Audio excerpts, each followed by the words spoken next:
Bonsoir à tous, bienvenue dans 85 Chrono, l'agenda. On se retrouve comme tous les jeudis soirs pour, entre autres, vous présenter les événements sportifs du week-end, mais pour revenir aussi sur ce qui s'est passé dans la semaine. Et pour ce soir, mettre les projecteurs sur deux invités, deux spécialistes de la course à pied complètement différents.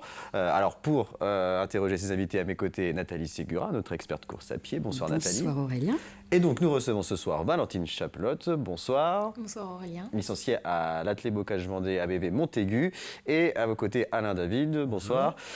Coureur longue distance, ultra longue distance même, j'ai envie de dire. Donc voilà, deux profils complètement différents. Valentine plutôt sur des distances courtes jusqu'à 10 km et puis les crosses. Et vous, Alain David, des trails, les 24 heures, des 100 km. On en parle dans quelques instants, mais avant cela, on va revoir ce qui s'est passé hier soir en basket sur le parquet de la Halle des Sports des Oudéry à La Roche-sur-Yon et la victoire du RVBC lors de la 5e journée d'Europe Cup Women. La Roche assurée de terminer à la première place du groupe H puisque les Lyonnaises ont décroché une 5e victoire en 5 matchs ce mercredi soir face aux Espagnols du Lointec Guernica. Match que vous avez peut-être suivi en direct sur TV Vendée. Match totalement maîtrisé et large victoire 75-58 avec notamment 20 points de Tiffany Clark.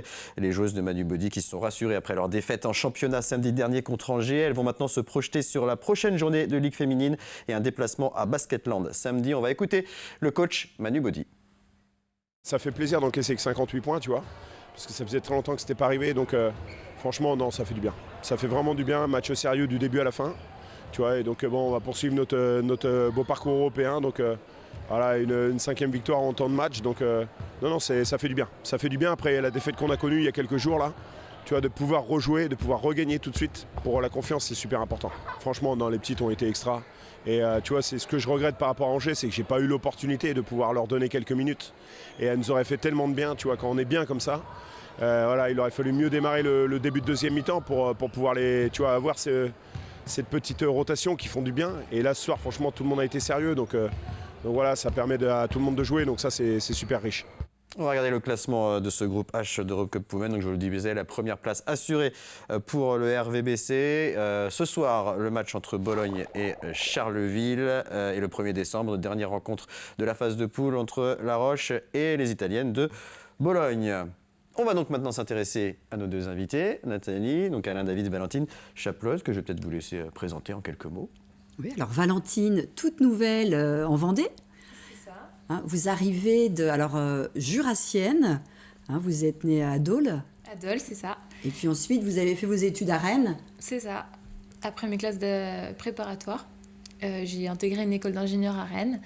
Et ensuite, je suis venue à Nantes et j'ai été embauchée là-bas. Puis le hasard de la vie faisant que nous nous sommes installés à Montaigu avec mon compagnon David Vrard, qui était originaire des Herbiers. Donc voilà, à mi-chemin entre Nantes et les Herbiers. D'accord. Et vous, Alain, alors plus local, vous êtes vraiment tout proche du plateau et un peu plus âgé aussi, un peu plus de vécu. Vous courez depuis longtemps.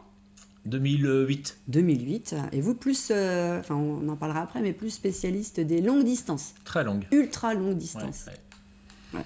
Et Valentine, alors ces dernières semaines, vous cumulez les victoires avec votre équipe de l'ABV. La victoire dont vous êtes la plus fière à ce jour avec l'équipe? Je dirais sans hésiter les championnats de France d'Equidène qu'on a disputés en septembre cette année. C'était une médaille très serrée à aller chercher. On a établi un nouveau record de France sur cette course.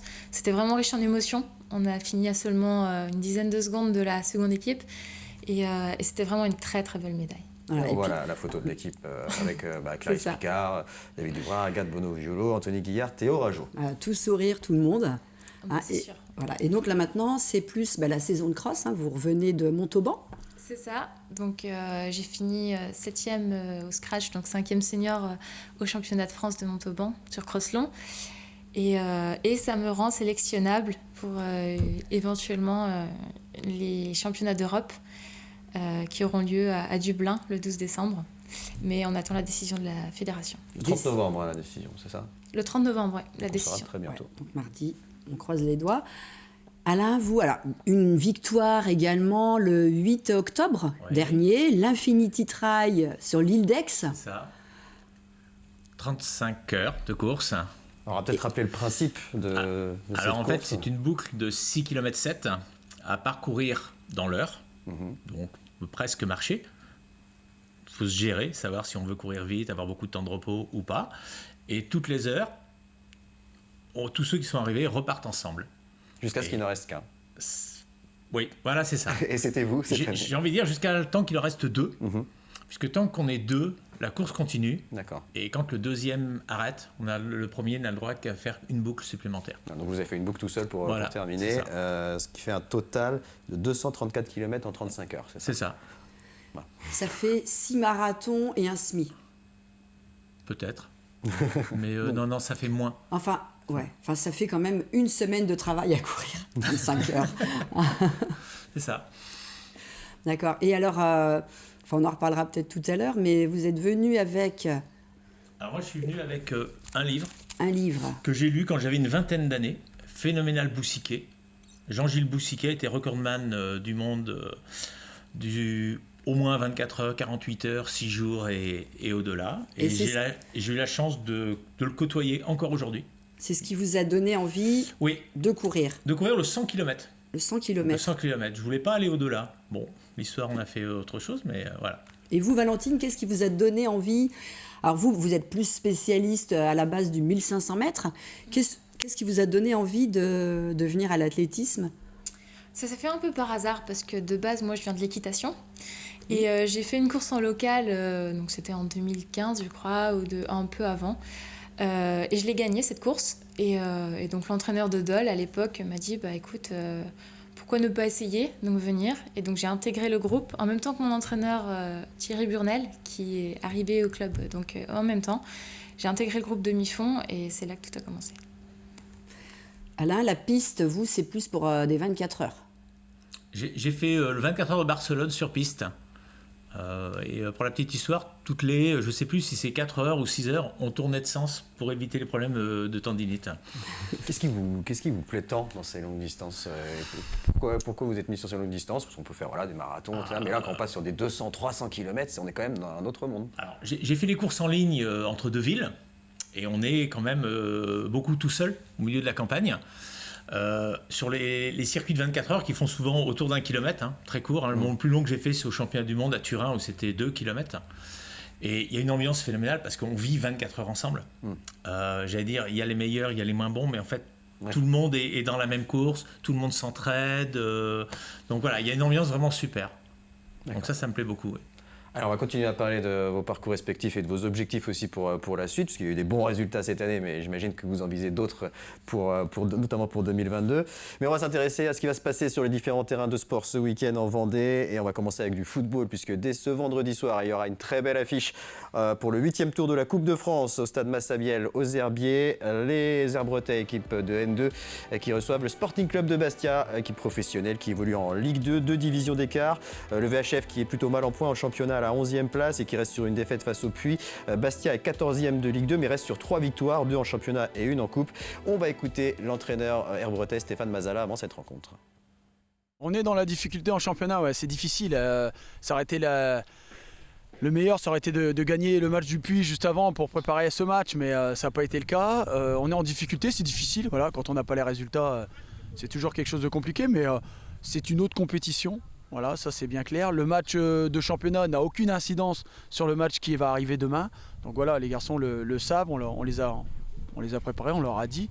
Et on va tout faire pour faire une belle perf demain. On a étudié cette équipe de Bastia. Voilà. On a vu où tu sais qu'elle allait nous poser des problèmes, où tu sais qu'on pouvait lui poser des problèmes. On a travaillé, même si la semaine était courte, puisque le match est vendredi. Mais bon, voilà, on a préparé les garçons à faire un vrai match de coupe.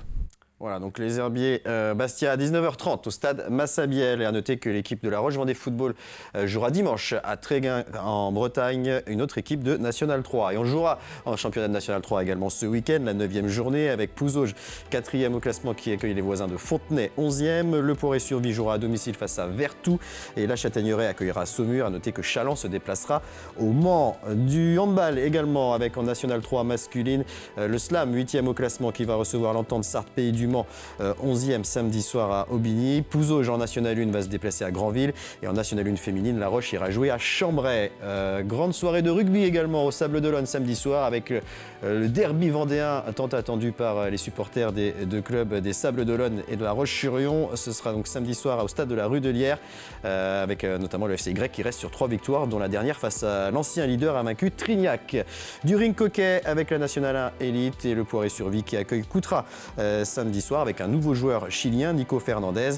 La Vendéenne 5e se déplace chez le leader invaincu Saint-Omer. En volleyball en National 3 masculine, l'équipe de Boufféré va accueillir celle de Cesson-Champy-Verne dimanche à 16h. On jouera également en championnat de France par équipe de tennis de table en National 3 la 6e journée et l'équipe 1 de la Ferrière qui reçoit Mérignac samedi à partir de 17h. Il y aura du cyclocross du côté de Saint-Jean-de-Mont dimanche avec la 3e manche et la finale du Challenge de la Côte. Les premières courses à 12h15 et la course Espoir Senior s'élancera à 15h15. Et puis Nathalie, un événement course à pied dimanche du côté des Achards, la corrida des Achards, la 5e édition avec un 10 km qui s'élancera à 10h30 sur 3 boucles. Voilà pour le programme. Quel va être votre programme à vous, Alain et Valentine? Peut-être Valentine tout d'abord. Alors vous attendez cette éventuelle sélection en équipe de France? J'attends cette éventuelle sélection, donc dans l'attente justement, on s'entraîne tout comme. On allait être pris. Donc on est reparti avec mon entraîneur sur un cycle d'entraînement sur 3 semaines là. Donc si la réponse est positive, je serai prête, je serai là. Je pourrais répondre. Si la sélection est négative, enfin si la réponse est négative, bon c'est pas grave, hein, pour moi je sais que ce sera sans doute jouable une autre fois, mais on va envisager un autre objectif du coup, peut-être courir un 10 km ou un 5 km, mais surtout se concentrer sur la saison de cross-court qui va arriver en 2022 là très rapidement, et éventuellement un peu de salle aussi, plutôt du 1500 mètres, du 3000 mètres, qui serait compatible justement avec l'effort sur cross-court. Très bien. Alors on voit quelques images du championnat de France de cross à Montauban. Vous, Alain David, j'imagine qu'on n'enchaîne pas les courses de 200 ou 250 km tous les week-ends. Comment ça s'organise, vous, le calendrier? Alors, pas tous les week-ends, mais on peut quand même en rapprocher. Et là, moi, j'ai 2 objectifs au mois de début juin, normalement, un 220 km en Ardèche. Et le gros objectif, ça serait, après ma victoire à l'Infinity Trail, un championnat du monde dans chaque pays, et du coup en octobre. Et pour ce faire, j'ai quasi un ultra tous les mois, voire parfois 2. D'accord. Voilà. Mais j'allais dire 100-150 km, pas au-delà. Alain, comment vous gérez l'alimentation pendant une course aussi longue? Alors moi j'ai amené 2 choses là, parce que je cours au cardio. Pour moi, je fais beaucoup d'entraînement à 110-115 pulsations minutes pour m'obliger à courir lentement. Parce qu'évidemment, si je ne mets pas le cardio, je vais courir plus vite. Et puis, pour l'alimentation, du miel liquide et de l'eau. D'accord. Et de l'eau. Pas de solide. Très peu de solide, en fait. Et puis, des fois, c'est pas possible. Et là, c'est rapide, c'est du sucre et ça fonctionne bien. Et vous, Valentine, bon, sur un 1500 ou même 10, on n'a pas le temps de trop se ravitailler. Vous faites attention à votre alimentation les jours avant une course, avant une épreuve? On va dire que je fais attention à avoir une alimentation équilibrée, une hygiène de vie, mais la veille, je fais juste attention à l'apport énergétique, on va dire, c'est-à-dire avoir suffisamment d'énergie le jour de la course, mais aussi en gardant cette notion de plaisir, c'est-à-dire qu'il y a souvent un peu de chocolat le soir, je fais juste attention à ne pas mettre d'aliments ultra transformés, par exemple, qui seraient moins digestes, mais il y a toujours cette notion de plaisir qui est importante pour performer, je pense aussi le lendemain. Et par contre, le jour J, ça sera plutôt la priorité à des aliments digestes qui passent bien, mais je pense que c'est propre à chacun et qu'il n'y a pas de règle à ce niveau-là. Et une semaine d'entraînement type, ça ressemble à quoi pour vous? Une semaine d'entraînement type, alors en dehors des compétitions, c'est environ 7-8 entraînements, parfois 9 par semaine, en comptant les footings de récupération, donc pour vraiment assimiler les séances. On ne fait pas que des séances, heureusement. En période de compétition, ça va être beaucoup plus light. Ce sera peut-être seulement 5 entraînements, plus légers. Et tous les entraînements sont toujours un peu en dedans. C'est-à-dire que pour pouvoir enchaîner autant de séances, il faut toujours en garder sous le pied. Donc moi, je travaille aussi beaucoup avec le cardio pour vraiment, si un jour je suis fatiguée, je vais lever le pied. C'est pas très grave. Et en échange, comme ça, je suis bien sur ma séance le lendemain. Donc c'est vraiment une notion de gestion qu'il faut avoir et qui est, à mon sens, vraiment importante pour pouvoir avoir une lancée dynamique et croissante. Vous, Alain, j'imagine, c'est accumuler des kilomètres à l'entraînement. Il y a des périodes où j'accumule beaucoup de kilomètres. Moi, j'aime bien. Je cours pas tant que ça dans la semaine. J'allais dire, allez, quand je m'entraînais beaucoup, je tournais à 100, 120 km semaine seulement, j'ai envie de dire. Par contre, des fois, je faisais des gros blocs fonciers. 150 en 2 jours, 300. J'ai fait une semaine à 440 une fois. Voilà. Et après, un peu de repos et voilà. Pour être vraiment habitué à enchaîner les kilomètres. Alors, je ne sais pas si on peut dire que vous faites le même sport. Il y a quand même des points communs. Vous courez, c'est des points communs. Mais bon, là, on a une des meilleures françaises sur cross ou sur des distances courtes. On a les meilleurs français sur les distances longues. J'ai envie de savoir ce que vous pensez l'un de l'autre et de la pratique de l'autre. Peut-être Valentine qui était quand même assez impressionnée par les distances. Moi, ça m'impressionne. Pour moi, c'est pas du tout le même sport. On ne se pose pas du tout les mêmes problématiques. Donc, je posais par exemple la question des chaussures carbone parce que chez nous, enfin, sur les distances plus courtes, sur route ou en tout cas, c'est vraiment les nouvelles technologies comme ça qui arrivent et tout le monde les adopte en fait. Que ce soit sur les pointes sur piste, que ce soit les chaussures sur route. Et quand je posais la question, justement, j'étais presque étonnée qu'ils me disent bah non, le carbone, pas forcément, alors qu'il enquille quand même plus de kilomètres et donc que ça pourrait être plus traumatisant et qu'on sait que les chaussures carbone permettent justement de réduire les traumatismes. Et ça m'impressionne en fait de réussir à enchaîner autant de kilomètres sans se blesser. Mais voilà, je pense qu'il y a toujours cette notion de gestion qui revient. Ouais, la gestion. Je pense qu'on fait le même sport parce qu'on court, mais plus on va allonger les distances, plus il y a vraiment d'autres paramètres. L'alimentation, la gestion du sommeil, la météo, etc., etc. Et donc on n'est pas que dans la performance sportive pure, quoi. La récupération, ça se passe sur des longues périodes. Alors moi, sur un ultra, en revenant d'un ultra, normalement, je fais un footing de récupération le lendemain. Un quart d'heure, je pars très tôt le matin pour pas que mes voisins me voient, parce que c'est pas beau à voir, les jambes sont très raides. Et ensuite, je vais dire, je suis 15 jours vraiment cool, quoi. Voilà. Une phrase que vous avez dite, c'est « Jusqu'au marathon, on court après le temps, et au-delà, on prend le temps de courir. » Ouais. Et j'y pensais, là, maintenant que j'ai fait l'Infinity Trail, par rapport aux 24 heures. Je trouve qu'il y a aussi comme ça une grande différence. Aux 24 heures, on court après les kilomètres. On ne veut pas perdre de temps, on veut faire le maximum de kilomètres en 24 heures. Une pause pipi, c'est du temps de perdu, etc., etc. Là, sur l'Infinity Trail, on fait nos 6 km 7, on laisse passer les heures les unes après les autres, etc. Très différent. Est-ce qu'on a quand même vraiment l'envie de gagner ou est-ce que c'est vraiment secondaire? On cherche vraiment autre chose sur ce type d'épreuve ou est-ce que voilà, on veut quand même, il y a un classement, on veut quand même être sur le podium, on veut quand même la médaille? Alors, moi, sur l'Infinity Trail, je venais pour faire premier ou deuxième. Voilà. Après, on ne sait pas qui est là, hein, le jour J, mais ouais, je venais avec de grosses ambitions, quoi. Dans ma tête, je venais pour courir 48-60 heures.